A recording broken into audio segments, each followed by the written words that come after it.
Assalamualaikum warahmatullahi wabarakatuh.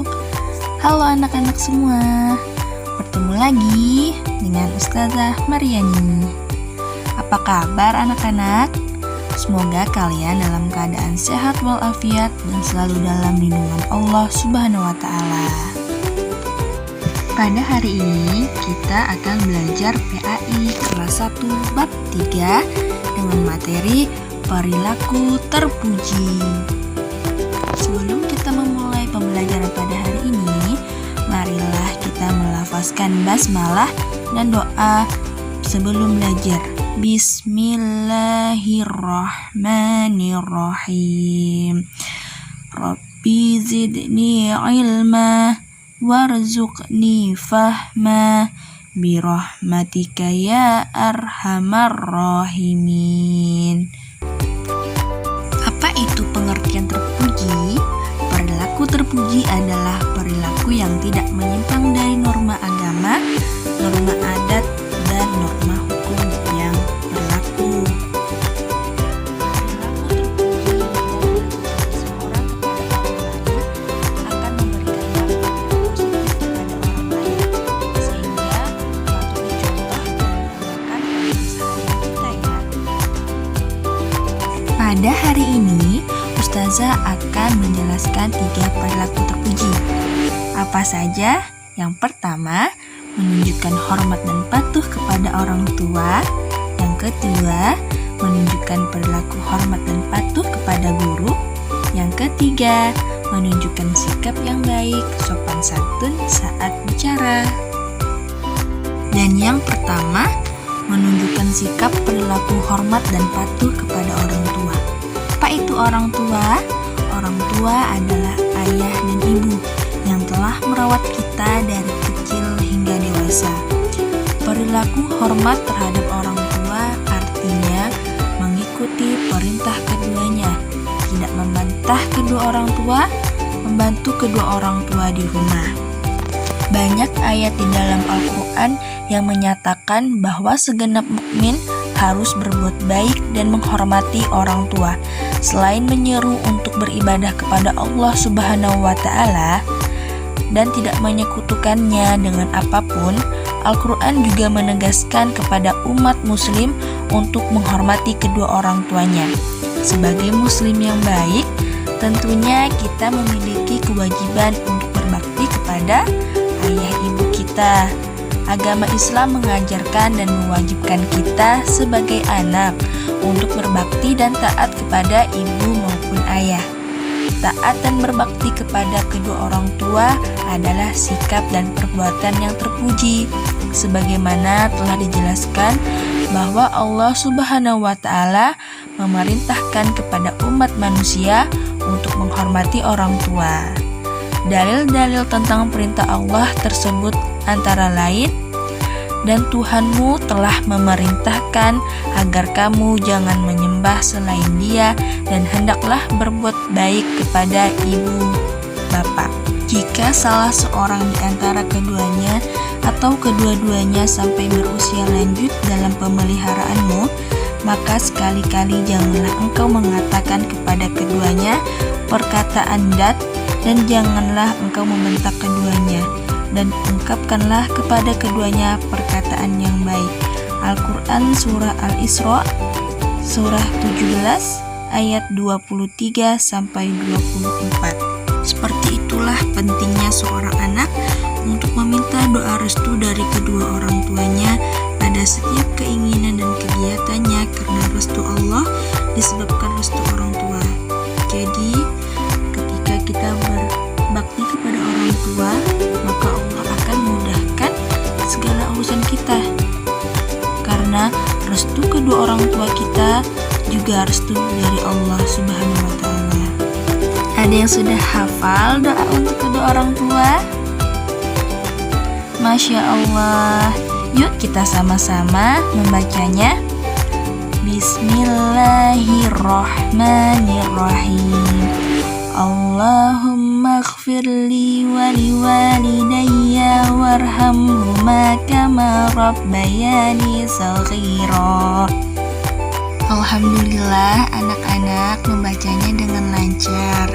Dan jangan lupa bacalah doa ini setelah kalian melakukan sholat 5 waktu, supaya Allah selalu mengampuni kedua orang tua kita, menyayangi mereka, dan selalu menjaga mereka dimanapun mereka berada. Amin. Wah, ternyata dalam Islam itu sangat dianjurkan ya. Semoga anak-anak menjadi anak yang berbakti kepada orang tua dan selalu taat kepada orang tua, supaya kita juga disayang oleh Allah Subhanahu wa Ta'ala. Amin. Selanjutnya kita akan ke slide kedua. Yang kedua, menunjukkan perilaku hormat dan patuh kepada guru. Guru adalah orang tua kita kedua. Jika di rumah kita memiliki orang tua, maka orang tua kita di sekolah adalah bapak dan ibu guru. Kita harus patuh dan hormat kepada guru. Jika guru memberi tugas, maka kita harus segera mengerjakannya.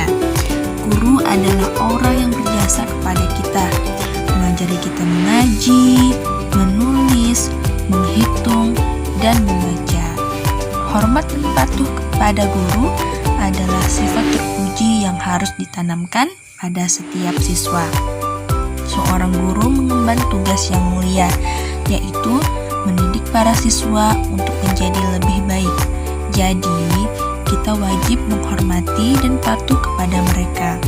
Orang tua dan guru saling melengkapi, sebab orang tua memelihara anak dari segi jasmani yang bersifat material, sedangkan guru mendidik anak dari segi rohani yang bersifat spiritual dan universal. Nah, sudah paham kan anak-anak bahwa jasa guru itu sangatlah besar untuk kemajuan pendidikan kita. Sebagai siswa yang baik, kita harus hormat dan patuh kepada guru.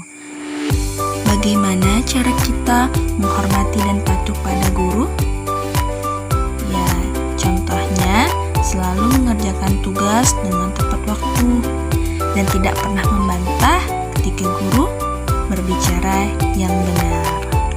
Karena guru adalah orang tua kedua kita di sekolah, bahagiakanlah guru kalian, doakan kebaikan untuk mereka dan keluarga mereka.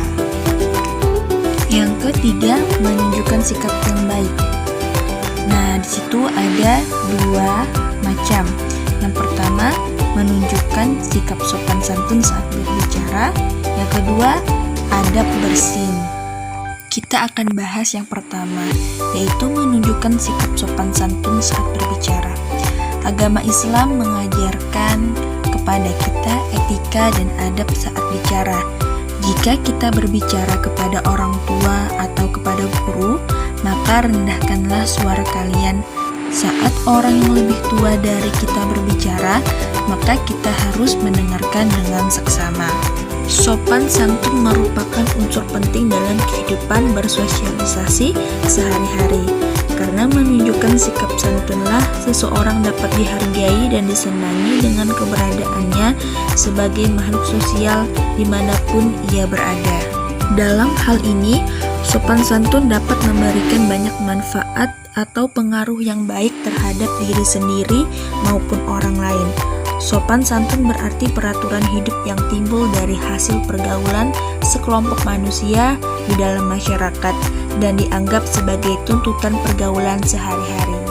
Nah, dapat kita simpulkan bahwa sikap sopan santun patutlah dilakukan di mana saja kita berada, sesuai dengan kebutuhan lingkungan, tempat, dan waktu.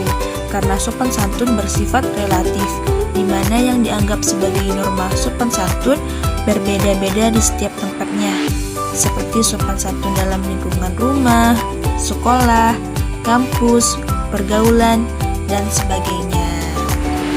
Yang kedua, adab bersin. Dalam suatu hadis disebutkan bahwa bersin itu dari Allah Subhanahu wa Ta'ala dan menguap itu dari syaitan. Maka di saat kita bersin, hendaknya kita harus memperhatikan etika dan adabnya. Dalam Islam, bersin dipandang sebagai nikmat Allah Subhanahu wa Ta'ala kepada manusia agar terhindar dari dampak bibit penyakit. Maka, Rasulullah Shallallahu Alaihi Wasallam banyak memberikan tuntunan dan adab ketika bersin. Yang pertama, meletakkan tangan atau baju ke mulut saat bersin. Yang kedua, mengecilkan suara ketika bersin.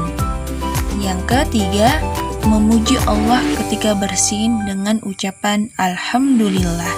Yang keempat, jika ada temannya yang mendengar, maka dibalas dengan ucapan Yarhamukallah. Yang kelima, kemudian yang bersin mengucap Yahdikumullah wa yuslih balakum. Yang keenam, mengingatkan orang yang bersin dengan ucapan tahmid, yaitu ucapan Alhamdulillah. Masya Allah, sampai di sini dulu ya pembelajaran kita pada hari ini. Nah, kesimpulannya materi pada hari ini yaitu kita bisa mengetahui apa-apa saja itu perilaku terpuji. Semoga anak-anak bisa mencontohkan dan mengamalkannya di rumah ya. Semoga kita selalu dalam lindungan Allah Subhanahu wa Ta'ala. Mari kita akhiri dengan mengucapkan hamdalah. Alhamdulillahi Rabbil Alamin. Dan doa penutup majelis. Subhanakallahumma wa bihamdika asyhadu an la ilaha illa anta astaghfiruka wa atubu ilaik. Wassalamualaikum warahmatullahi wabarakatuh.